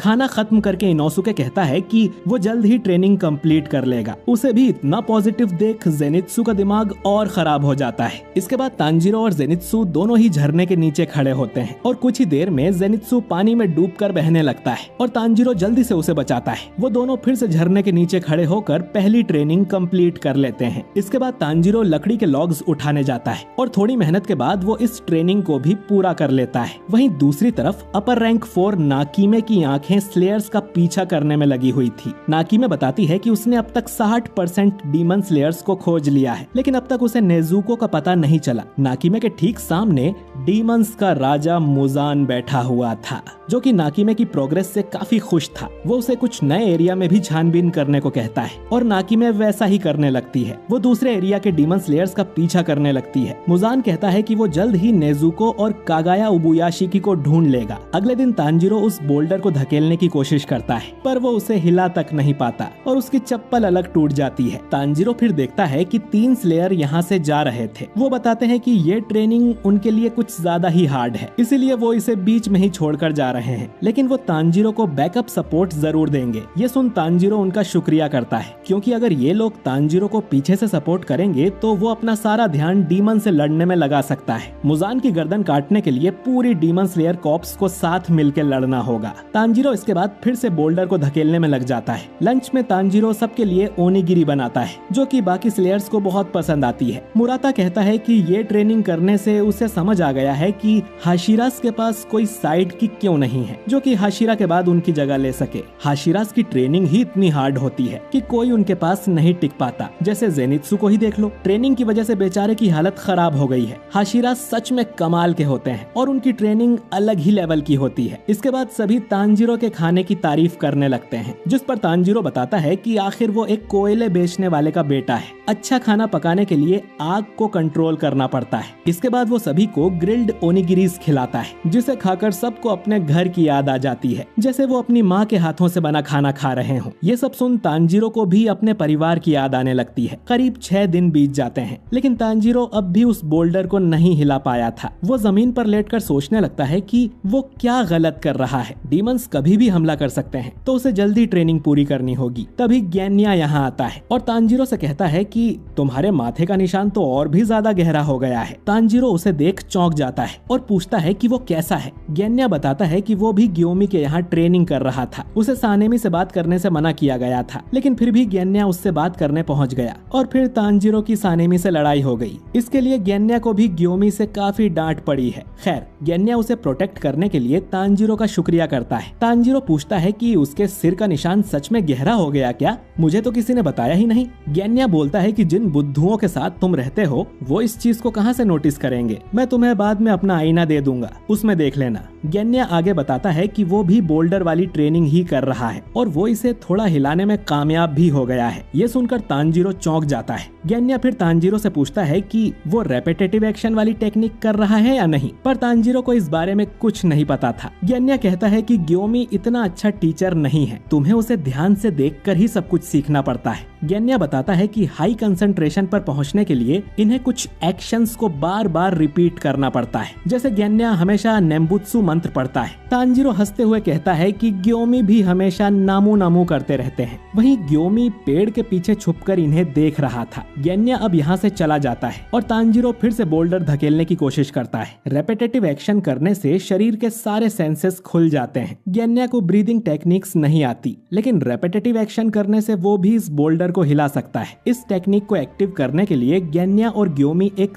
दुख भरी मेमोरी को याद करते हैं, जिससे उन्हें बहुत गुस्सा आता है। इससे उनके शरीर का तापमान और दिल की धड़कन बढ़ जाती है। शाम हो गई थी और तांजीरो सबके लिए डिनर बनाने में लग जाता है। गैन्या भी उसकी मदद करने आता है और पूछता है कि तांजीरो सबसे ज्यादा इमोशनल कब होता है, और तांजीरो कुछ याद कर शांत हो जाता है, जिसके लिए गैन्या उससे माफी मांगता है। उसे यकीन था कि तांजीरो ये कर लेगा। अगली सुबह तांजीरो फिर से बोल्डर के पास जाता है। सबसे पहले वो अपने मरे हुए फैमिली मेंबर्स को याद करता है और फिर रेंगोकू की कही बात को दोहराता है कि अपने दिल की अग्नि जलाए रखो। इससे तांजीरो का डीमन स्लेयर मार्क मैनिफेस्ट हो जाता है, लेकिन फिर भी तांजीरो बोल्डर को नहीं हिला पाता। तभी जेनित्सु और इनोसुके भी यहाँ आ जाते हैं। असल में तांजीरो 1 घंटे पहले ही ट्रेनिंग करने आ गया था। तांजीरो अब फिर से उसी प्रोसेस को बार बार दोहराता है, जिससे उसके शरीर में बहुत ताकत आ जाती है और डीमन स्लेयर मार्क भी प्रकट हो जाता है। इसके बाद तांजीरो धीरे धीरे उस बोल्डर को धकेलने लगता है, जो देख इनोसुके और जेनित्सु हैरान थे। तांजीरो अब आगे बढ़ता ही रहता है और अपने हिप्स और पैरों के मसल्स का भी इस्तेमाल करता है। अब तांजीरो को देखकर इनोसुके को भी जोश आ जाता है और वो अपने मन में बार बार टेम्पुरा के बारे में सोचता है, जिससे वो भी उस बोल्डर को धकेलने में कामयाब हो जाता है। ये देख जेनित्सु को बहुत गुस्सा आता है, क्योंकि अब सिर्फ वही बाकी रह गया था। तभी जेनित्सु के पास उसकी कासुगाई बर्ड चुनतारो आती है, जो कि रो रही थी और उसके पास एक लेटर था। जेनित्सु शुरू में तो उस पर ध्यान नहीं देता है, लेकिन चुनतारो जब उसे चोंच मारती है तब जेनित्सु को वो लेटर दिखाई देता है। वहीं दूसरी तरफ मुजान सोच रहा था कि अब मुझे क्या करना चाहिए।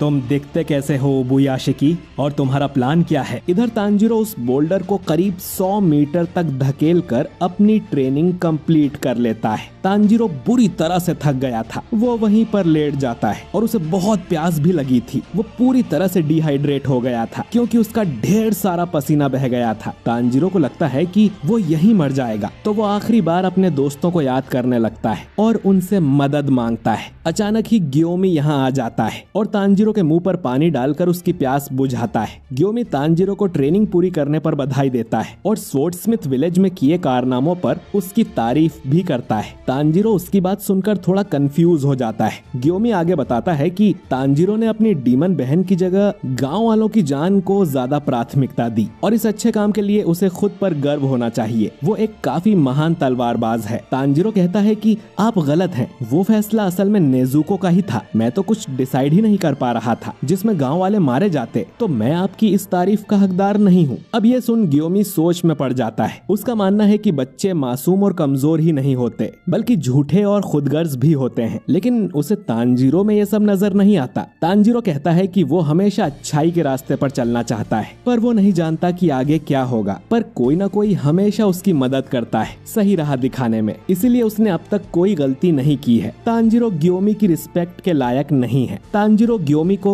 उसे पानी पिलाने और अब तक की ट्रेनिंग के लिए शुक्रिया बोलता है। ग्योमी कहता है कि अब उसे कोई डाउट नहीं है, चाहे कोई उसके बारे में कुछ भी कहे, लेकिन वो तांजीरो की रिस्पेक्ट करता है। तांजीरो को समझ नहीं आता कि इसका मतलब क्या है और ग्योमी उसे पास्ट की कहानी सुनाने लगता है। ग्योमी पहले एक मंदिर में अनाथ बच्चों को पाला करता था। वो उनके लिए मांग कर खाना लाता था। अब इनमें से एक बच्ची सायो अपनी फिश ग्योमी को देने लगती है, क्योंकि कम खाने की वजह से वो बहुत पतला हो गया था। ग्योमी सायो से कहता है कि वो अपनी ट्रेनिंग की वजह से भूख सहन कर सकता है, तो ये फिश सायो को ही खानी चाहिए। सभी बच्चे फिर खाना शुरू कर देते हैं। भले ही इनमें खून का रिश्ता नहीं था, पर ये सभी आपस में एक परिवार की तरह रहते थे और एक दूसरे की मदद करते थे। ग्योमी हमेशा ऐसे ही अपनी जिंदगी जीना चाहता था, लेकिन एक रात एक बच्चे ने नियम तोड़ दिया और रात होने तक भी टेम्पल में वापस नहीं आया। फिर उसका सामना एक डीमन से हो गया। अपनी जान बचाने के लिए उस बच्चे ने डीमन से कहा कि टेम्पल में ग्योमी और 8 बच्चे हैं, उन्हें खा लो।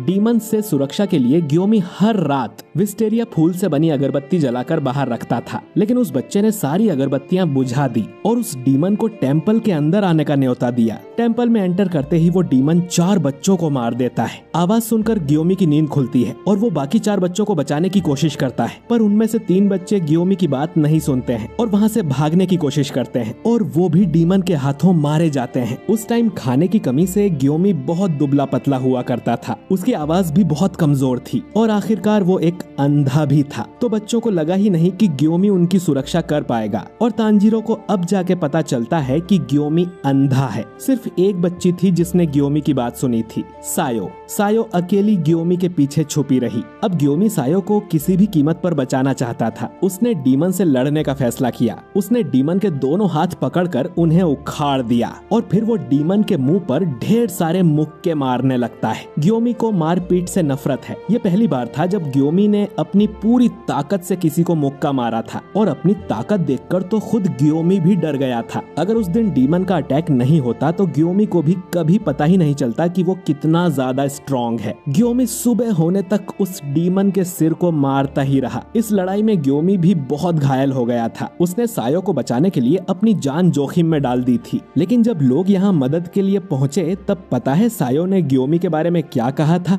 वो आदमी एक मॉन्स्टर है, उसने सभी को मार दिया। ये सुन तांजिरो भी चौंक जाता है। ग्योमी कहता है कि रात में जो हुआ उसे देख सायो डर गई होगी और वो सिर्फ 4 साल की थी तो उससे गलती हो गई। बच्चे ऐसे ही होते हैं। ग्योमी चाहता था कि सायो उसका शुक्रिया करे, पर वो जान गया कि बच्चों को सिर्फ अपनी ही चिंता होती है। सुबह होते ही उस डीमन की लाश राख बनकर उड़ गई थी। वहाँ सिर्फ ग्योमी और बच्चों की लाशें थीं। तो ग्योमी पर उनके मर्डर का इल्जाम लगाया गया और उसे फांसी की सजा सुनाई गई थी। अगर मास्टर कागाया उसे बचाने नहीं आते तो ग्योमी मर चुका होता। उस दिन के बाद से ग्योमी किसी पर भरोसा नहीं करता है और उसने तांजिरो पर भी शक किया था। इंसान का असली चेहरा भयानक परिस्थिति में ही सामने आता है, पर तांजिरो ना तो मैदान छोड़कर भागा और ना ही उसने झूठ बोला। वो ईमानदार है। बहुत कम लोग होते हैं जो इस तरह की क्वालिटी हर परिस्थिति में मेंटेन कर पाते हैं। मैंने कई लोगों को अपने दिल की आंखों से देखा है, तो मैं ये कह सकता हूँ कि तांजिरो तुम एक स्पेशल चाइल्ड हो और मैं तुम्हारी मदद करूंगा कि तुम सही राह पर चलो और कभी अपना रास्ता न भटको। ये सब सुनकर तांजिरो की आंखों से भी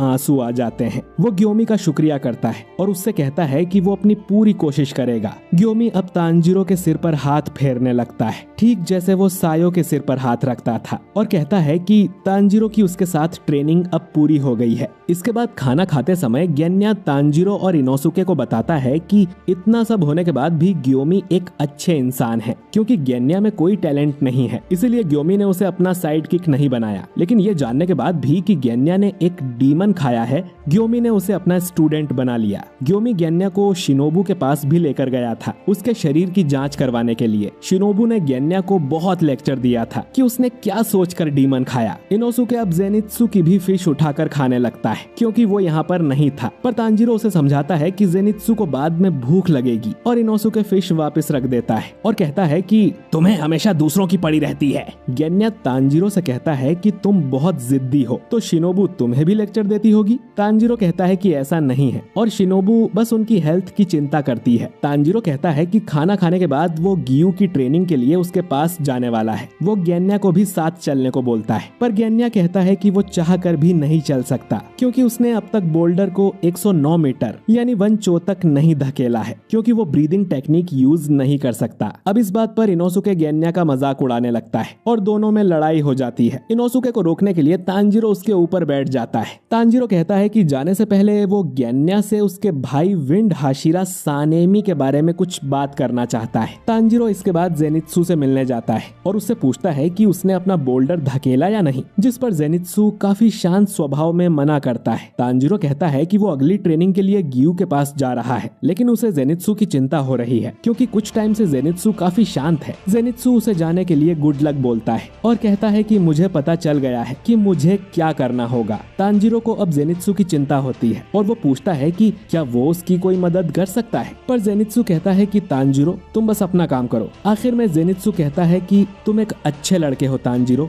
शुक्रिया, लेकिन फिर भी ऐसा कुछ है जो मुझे ही करना होगा। हम जेनित्सु का चेहरा देखते हैं जिस पर खून लगा हुआ था और उसके हाथ में चुनतारो का दिया वही लेटर था। उसे ही पढ़कर शायद जेनित्सु इतना सीरियस हो गया है। रास्ते में भी तांजिरो जेनित्सु के बारे में सोचता है। उसे नेजुको की भी चिंता होती है जिसे वो हाशिरा ट्रेनिंग की शुरुआत में ही छोड़कर आ गया था कि कहीं उसे अकेला महसूस ना हो रहा हो। कुछ देर में तांजिरो गियू के ट्रेनिंग यार्ड में पहुंच जाता है। यार्ड के बाहर ही गियू और सानेमी आपस में फाइट की ट्रेनिंग कर रहे थे। सानेमी विंड ब्रीदिंग के फर्स्ट फॉर्म का यूज कर गियू पर अटैक करता है, जिसे गियू ब्लॉक तो कर देता है लेकिन उसकी लकड़ी की तलवार में क्रैक आ जाता है। तांजिरो इन्हें इतनी स्पीड से लड़ते देख हैरान हो जाता है, लेकिन अब वो सब कुछ साफ साफ देख पा रहा था। लड़ते हुए सानेमी गियू को चिढ़ाता है कि तुमने कहा था ना कि तुम हम सबसे अलग हो, पर तांजिरो ही था जो उस लाइन का असली मतलब जानता है। दोनों में काफी कमाल की लड़ाई होती है और आखिर में दोनों की ही तलवारें टूट जाती है। सानेमी अब कहता है कि चलो हाथों से ही लड़ाई करते हैं, पर तांजिरो उनके बीच में आकर उन्हें लड़ने से मना करता है। सानेमी जो कि तांजिरो पर अब भी गुस्सा था, वो तांजिरो को याद दिलाता है कि उसे सानेमी से दूर रहने के ऑर्डर्स मिले हैं। तो मेरे सामने आने की तुम्हारी हिम्मत कैसे हुई?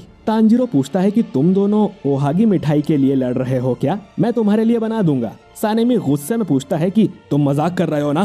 पर तांजीरो कहता है कि बिल्कुल नहीं, तुम्हें मिठाई बहुत पसंद है ना? जब तांजीरो सानेमी के यहाँ ट्रेनिंग कर रहा था तब उसे बार बार मिठाई की खुशबू आती थी, तो इस तरह से उसे पता चला। अब गियू भी सानेमी से पूछता है कि तुम्हें ओहागी मिठाई पसंद है? तांजीरो बीच में ही बोलने लगता है कि अरे मिठाई तो बहुत स्वादिष्ट होती है, मुझे भी मेरी दादी के हाथ की ओहागी बहुत पसंद थी। अब सानेमी गुस्से में तांजीरो को मुक्का मारकर हवा में उड़ा देता है। तांजीरो को जब होश आता है तो गियू उसके पास बैठा था। वो तांजीरो को बताता है कि सानेमी गुस्से में यहाँ से चला गया। तांजीरो पूछता है कि वो दोनों लड़ क्यों रहे थे, जिस पर गियू बताता है कि वो लड़ नहीं रहे थे बल्कि बस ट्रेनिंग कर रहे थे। ये भी हाशिरा ट्रेनिंग का एक हिस्सा है, इसीलिए इनके पास लकड़ी की तलवारें थी। तांजीरो अब इनकी ट्रेनिंग में दखल देने के लिए माफी मांगता है। गियू कहता है कि कोई बात नहीं, सानेमी हमेशा गुस्से में रहता है, तो गियू उसके सामने कुछ बोल नहीं पाता। पर उसे अब सानेमी का फेवरेट फूड पता चल गया है। अब गियू अपनी पॉकेट में ओहागी रखा करेगा और सानेमी को देकर उससे दोस्ती कर लेगा, जो कि तांजीरो को भी अच्छा आइडिया लगता है। इस तरह उन सब में दोस्ती हो जाएगी। इधर सानेमी अकेले घर जा रहा था और वो अब गुस्सा था कि तांजीरो ने उसकी ट्रेनिंग बिगाड़ दी। आज ट्रेनिंग करने के लिए मुइचिरो और ओबनाई भी नहीं थे। सानेमी सोचता है कि वो तांजीरो सच में इतना बुद्धू है या दिखावा करता है। तभी सानेमी को झाड़ियों में किसी चीज की आवाज आती है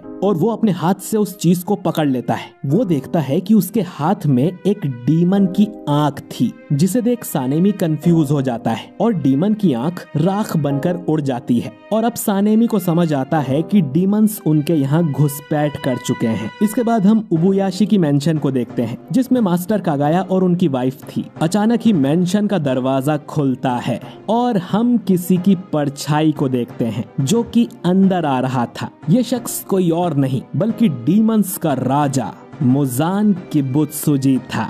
मुजान धीरे धीरे अपने कदम मास्टर कागाया की तरफ बढ़ा रहा था। मुजान कागाया के ठीक सामने जाकर खड़ा होता है। कागाया, जिसकी आंखों पर पट्टी बंधी हुई थी, वो गर्दन घुमाकर अपने इस बिन बुलाए मेहमान की तरफ देखता है और कहता है कि आखिर तुम आ गए, ये हमारी पहली मुलाकात है ना मुजान किबुत्सुजी?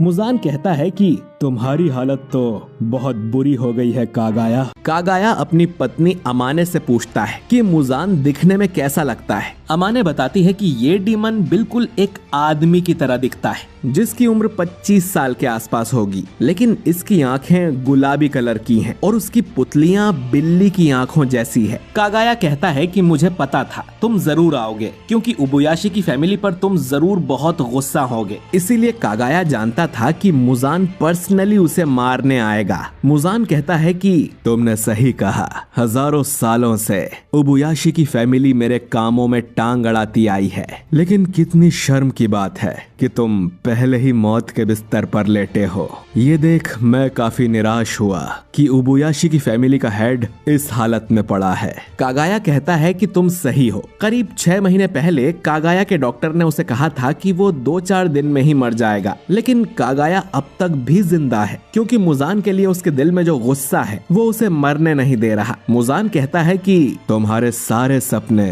धरे के धरे रह जाएंगे, क्योंकि अब मैं तुम्हें मारने वाला हूँ। कागाया इसके बाद रिवील करता है कि असल में वो और मुजान एक ही ब्लड लाइन यानी एक ही वंश के हिस्से हैं, क्योंकि मुजान हजारों साल पहले पैदा हुआ था, तो शायद ये बात उसे पता नहीं होगी। ये बात जानने के बाद भी मुजान को कोई फर्क नहीं पड़ता और वो कागाया से पूछता है कि तुम मुझे ये सब क्यों बता रहे हो।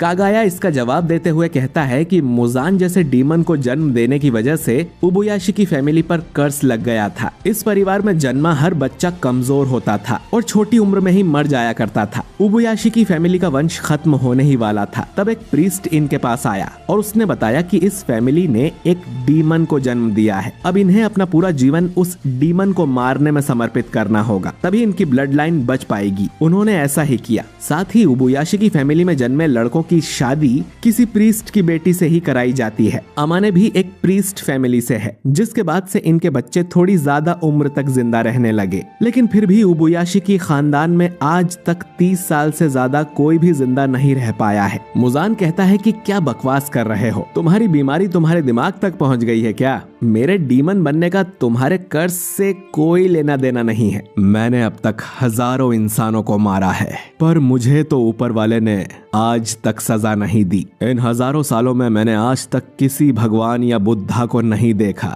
कागाया कहता है कि सबका सोचने का तरीका अलग होता है और मुजान से पूछता है कि आखिर तुम्हारा सपना क्या है? इस 1000 सालों में आखिर तुम किस चीज की चाह रखते हो? मुजान अपने मन में सोचता है कि ये कैसी अजीब सी फीलिंग है। डीमन स्लेयर कॉर्प्स का लीडर मेरे सामने है, लेकिन फिर भी मेरे अंदर कोई नफरत नहीं है। तभी मुजान पास में कागाया की दोनों लड़कियों को देखता है जो कि आपस में एक गेंद से खेल रही थीं और कोई पोयम गा रही थीं। शायद वो दोनों मुजान को नहीं देख सकती। मुजान को यहाँ पर अजीब तरह की राहत महसूस हो रही थी। उसे एक अपनापन भी महसूस हो रहा था। मुजान जानता था कि इस पूरे मेंशन में सिर्फ 4 लोग हैं, कागाया, उसकी वाइफ और उनकी 2 बेटियां। यहाँ पर एक गार्ड तक नहीं था। मुजान जब कोई जवाब नहीं देता तो कागाया खुद ही बोलता है, मुझे पता है तुम हमेशा जिंदा रहना चाहते हो, तुम अमर होने के सपने देखते हो। मुजान उसकी बात से सहमत होता है और कहता है कि नेजुको के मिलते ही मैं अपने इस सपने को पूरा कर लूंगा। कागाया कहता है कि तुम्हारा सपना कभी सच नहीं होगा मुजान, जिस पर मुजान बोलता है कि लगता है तुमने नेजुको को काफी अच्छे से छुपा रखा है, लेकिन मुजान के पास उसे ढूंढने के लिए दुनिया भर का समय है। कागाया कहता है कि तुम गलत हो। अगर इस दुनिया में कुछ अमर है तो वो है इंसानों की भावनाएं, वो हमेशा जिंदा रहती हैं। मुजान को ये बात फालतू लगती है। कागाया आगे कहता है कि हजारों सालों से डीमन स्लेयर कॉर्प्स बंद नहीं हुआ, ना जाने कितने स्लेयर्स की जान चली गई, लेकिन डीमन स्लेयर कॉर्प्स अब भी है। यही इस बात का सबूत है कि इंसानों की भावनाएं अमर रहती हैं। ऐसे डीमन को माफ ना करने की भावना जिसने अब तक ना जाने कितने मासूम लोगों की जान ली है, और तुम्हारे पापों के लिए अब तक तुम्हें किसी ने माफ नहीं किया है।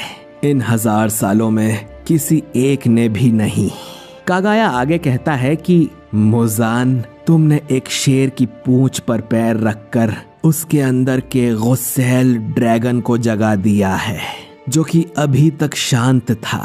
इन शेरों की नजरें तुम पर गड़ी हुई हैं और ये शेर तुम्हें कभी भागने नहीं देंगे। अगर तुम मुझे मार भी देते हो तो डीमन स्लेयर कॉर्प्स को कोई फर्क नहीं पड़ेगा, क्योंकि मैं उतना इम्पोर्टेंट नहीं हूँ। लेकिन अगर तुम मर गए तो तुम्हारे साथ बाकी सारे डीमंस भी नष्ट हो जाएंगे, है ना मुजान? ये बातें सुनकर मुजान को अब गुस्सा आने लगता है और वो कागाया से चुप रहने को बोलता है। आखिर में कागाया बोलता है कि भले ही मैं इतना इम्पोर्टेंट नहीं हूँ, लेकिन मेरी मौत वेस्ट नहीं जाएगी। डीमन स्लेयर्स मेरी बहुत इज्जत करते हैं, खासकर हाशिरा मुझे बहुत प्यार करते हैं, और मेरी मौत से वो लोग पहले से भी ज्यादा मोटिवेट हो जाएंगे। मुजान कागाया से पूछता है कि तुम्हारी ये बकबक खत्म हुई कि नहीं, और वो अपने पंजे से कागाया को मारने के लिए तैयार हो जाता है। कागाया कहता है कि उसकी बात पूरी हुई। उसकी बात इतनी देर तक सुनने के लिए कागाया मुजान का शुक्रिया भी करता है। इसी समय कासुगाई क्रोज ने चारों तरफ इमरजेंसी अनाउंसमेंट कर दी थी कि उबुयाशी की रेसिडेंस पर अटैक हुआ है, जल्दी चलो। सानेमी, ओबनाई, मित्सुरी, मुइचिरो, शिनोबू, गियू और तांजीरो सभी ये खबर सुनकर डर गए थे और पूरी तेजी से भाग रहे थे, और सबको अपने मास्टर की चिंता हो रही थी। पिछली जो हाशिरा मीटिंग हुई थी उसमें सानेमी ने कहा था कि मास्टर कागाया अकेले रहते हैं, उनकी सुरक्षा के लिए कम से कम 2 हाशिरास को उनके साथ रहना चाहिए। गियोमी कहता है कि जब से वो हाशिरा बना है वो भी मास्टर से यही सवाल कर रहा है, लेकिन उन्होंने सुरक्षा लेने से हमेशा मना ही किया है। उनका मानना है कि हाशिरास ज्यादा कीमती होते हैं और उनका इस्तेमाल पर्सनल गार्ड्स की तरह नहीं किया जाना चाहिए। शिनोबू बताती है कि उसने सुना है कि इतिहास में किसी उबुयाशिकी के हेड ने कभी कोई गार्ड नहीं रखा है। अब सभी मास्टर की चिंता करते हुए उनके मेंशन की तरफ भाग रहे थे। इधर इससे पहले कि मुजान कागाया को मार पाता, अचानक मेंशन के नीचे एक बहुत ही बड़ा धमाका होता है। और इस धमाके वाले सीन को इतनी खूबसूरती से एनिमेट किया गया है कि आंखों को विश्वास ही नहीं होता। एक पल में पूरा मेंशन तबाह हो जाता है। सानेमी और बाकी हाशिराज इस धमाके को देखकर दंग रह जाते हैं और डर जाते हैं। वहीं तांजीरो को जले हुए खून और मांस की बदबू आने लगती है। मुजान खुद भी इस धमाके की चपेट में आ गया था और उसका आधा शरीर जल चुका था, लेकिन वो जल्दी से अपने शरीर को रीजनरेट करने लगता है और कागाया को गाली देते हुए कहता है कि अपनी निर्मल बुद्धा जैसी मुस्कुराहट के साथ भी उसने खुद को इस धमाके में उड़ा दिया। उसने अपनी बीवी और बच्चों के बारे में भी नहीं सोचा। मुजान ने कागाया को कम समझा था। मुजान जानता था कि उसके लिए यहाँ कोई जाल बिछाया गया होगा, लेकिन इतना बड़ा ट्रैप तो उसने भी नहीं सोचा था। धमाके में ढेर सारे स्पाइक्स भी मिलाए गए थे, जिससे मुजान की हीलिंग को जितना हो सके उतना धीमा किया जा सके, जिसका मतलब है कि खेल अभी खत्म नहीं हुआ। कागाया ने और भी कुछ सोचा होगा। मुजान सेंस कर लेता है कि हाशिराज उसकी तरफ बढ़ रहे हैं, मगर मुजान को उनसे खतरा नहीं है। उस कमीने इंसान ने खुद को चारे की तरह इस्तेमाल किया है। उसने सारा गुस्सा और नफरत अपने दिल में दबाए रखा और मुजान को भनक भी नहीं लगने दी। इतनी कम उम्र में ऐसी खूनी सोच काबिले तारीफ है। क्या उसकी पत्नी और बच्चों को इस प्लान के बारे में पता था? खैर, मुजान अब शांत रहकर अपने शरीर को रीजनरेट करने में फोकस करता है, लेकिन तभी उसके चारों तरफ कुछ ब्लड सीड्स आ जाते हैं। मुजान समझ जाता है कि यह जरूर किसी का ब्लड डीमन आर्ट है। इन सीड्स में से ढेर सारे स्पाइक्स निकलते हैं जो कि मुजान के शरीर को जकड़ लेते हैं। मुजान अब पूरी तरह फंस गया था, लेकिन वो स्पाइक्स को एब्जॉर्ब करने लगता है। अचानक ही तमायो यहाँ आती है और मुजान के पेट में अपना हाथ घुसा देती है। मुजान को समझ नहीं आता कि तमायो कहाँ से आ गई। तमायो बताती है कि ये ब्लड सीड्स उस इंसान का ब्लड डीमन आर्ट है जिसे मुजान ने ऐसाकुसा में डीमन में बदला था, और तमायो ने खुद को योशिरो के तालिस्मान से गायब किया हुआ था। मुजान सोचता है कि ये औरत आखिर यहाँ आई क्यों है। मुजान अब तमायो का हाथ भी एब्जॉर्ब कर लेता है और तमायो बताती है कि उसने अपनी मुट्ठी में एक दवाई रखी हुई थी जो कि डीमंस को वापस इंसान बना देती है। मुजान कहता है कि ऐसी कोई भी दवाई नहीं होती है, जिस पर तमायो कहती है कि किसी से मदद लेकर उसने ये दवाई हाल ही में बनाई है। मुजान अब तमायो का सिर पकड़ लेता है और कहता है कि उसे मुजान से नफरत करने का कोई हक नहीं है। तुमने खुद ही अपने पति और बच्चों को मार कर खाया था। मैंने तो बस तुम्हारी मदद के लिए तुम्हें डीमन में बदला था। तमायो रोते हुए कहती है कि अगर उसे पता होता तो वो कभी डीमन नहीं बनती। वो तो बस अपनी बीमारी से बचना चाहती थी ताकि अपने बच्चों को बड़ा होते देख सके, लेकिन मुजान के उसे डीमन बनाते ही उसने अपनी फैमिली को मार दिया। मुजान कहता है कि तुमने उसके बाद भी कई इंसानों को मारा है और उन्हें खाने में तुम्हें बहुत मजा भी आता होगा। तमायो कहती है कि हाँ, उसने कई लोगों को मारा है और अपने उन पापों के प्रायश्चित के लिए आज वो भी मुजान के साथ यहीं मरेगी। इसके बाद तमायो चिल्लाते हुए कहती है कि ग्योमी, अब तुम्हारी बारी। इसके बाद हम ग्योमी को देखते हैं जो कि पहले से ही यहाँ आ चुका था और वो भी योशिरो के तालिस्मान से छुपा हुआ था। ग्योमी अपने चेन वाले हथियार को जोर से घुमाता है और उसके एक ही वार से वो मुजान के सिर के टुकड़े टुकड़े कर देता है। एक फ्लैशबैक में ग्योमी बताता है कि जब वो 18 साल का था तब उसकी मुलाकात मास्टर कागाया से हुई थी और वो तब सिर्फ 14 साल के थे। ग्योमी को इस बात से काफी हैरानी हुई थी कि कागाया उम्र में उससे भी छोटा है। कागाया ग्योमी से कहता है कि मैं जानता हूँ कि तुम खूनी नहीं हो और तुम सबकी सुरक्षा करना चाहते हो। ये सुन ग्योमी घुटनों के बल बैठकर रोने लगता है। ग्योमी बताता है कि कागाया उस समय भी वही बात करते थे जो कि लोग सुनना चाहें। ग्योमी की जब कागाया से आखिरी मुलाकात हुई थी तब कागाया ने यह प्रेडिक्ट किया था कि अगले 5 दिन में मुजान उसके पास आ जाएगा और कागाया चाहता था कि उसे चारे की तरह इस्तेमाल करके ग्योमी उसकी गर्दन उड़ा दे।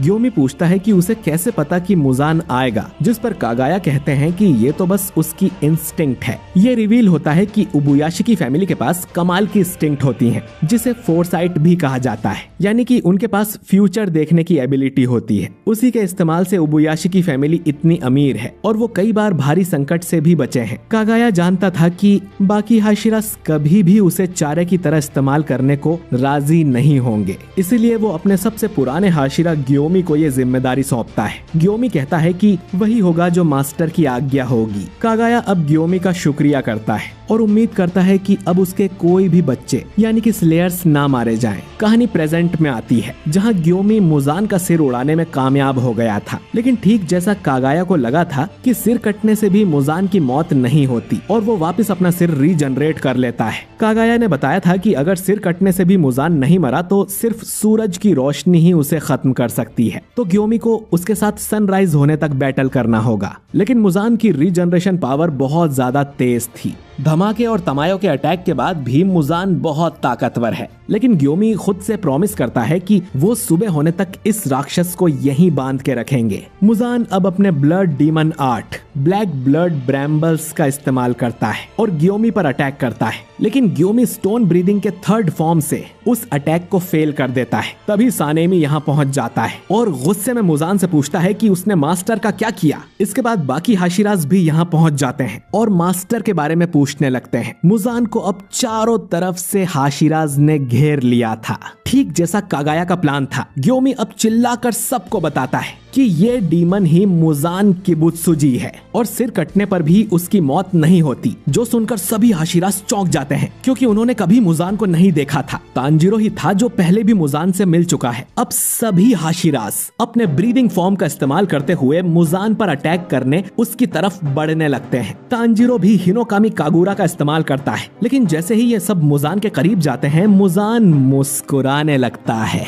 अचानक ही सभी हाशिराज के पैरों तले जमीन खिसक जाती है और वहाँ बड़े से दरवाजे आ जाते हैं, जिनके अंदर गिरने से ये सभी इन्फिनिटी कैसल में पहुंच जाते हैं। सिर्फ हाशिराज ही नहीं बल्कि गेन्या जो कि अपनी शूटिंग प्रैक्टिस कर रहा था, इनोसुके जो कि खाना खा रहा था और बाकी सभी डीमन स्लेयर्स भी इन्फिनिटी कैसल के अंदर जा गिरते हैं। कासुगाई क्रोज उड़ते हुए देखते हैं कि ये जगह खत्म ही नहीं हो रही थी। इनोसुके तो यहाँ आकर खुश हो जाता है और लड़ने को तैयार भी हो जाता है। बाकी सब डरे हुए थे। अगर कोई डरा हुआ नहीं था तो वो था जेनित्सु, जो कि चेहरे से बहुत सीरियस लग रहा था। बाकी सभी हाशिराज अलग अलग जगह पर जाकर गिर रहे थे। मुजान तांजीरो से कहता है कि तुम्हें सच में लगा कि तुम मुझे पकड़ सकते हो? तुम सब नर्क में आ गए हो। आज की रात एक भी डीमन स्लेयर जिंदा नहीं बचेगा। तांजीरो चिल्लाते हुए कहता है कि अगर कोई नर्क में जाएगा तो वो तुम हो मुजान, मैं तुम्हें छोड़ूंगा नहीं। मुजान भी उससे कहता है कि हिम्मत है तो मार के दिखाओ, कमा दो तांजीरो। और सीजन का आखिरी एपिसोड यहीं पर खत्म हो जाता है। तो दोस्तों, आपको यह हाशिरा ट्रेनिंग आर्क कैसा लगा कमेंट करके जरूर बताइए। वीडियो पसंद आया हो तो इसे लाइक और शेयर कीजिए और अगर आप हमारे चैनल पर नए हैं तो हमारे चैनल को सब्सक्राइब करके बेल आइकन जरूर दबाइए। बाकी मैं मिलता हूँ आपसे बहुत ही जल्द अगले किसी नए वीडियो के साथ। शुक्रिया।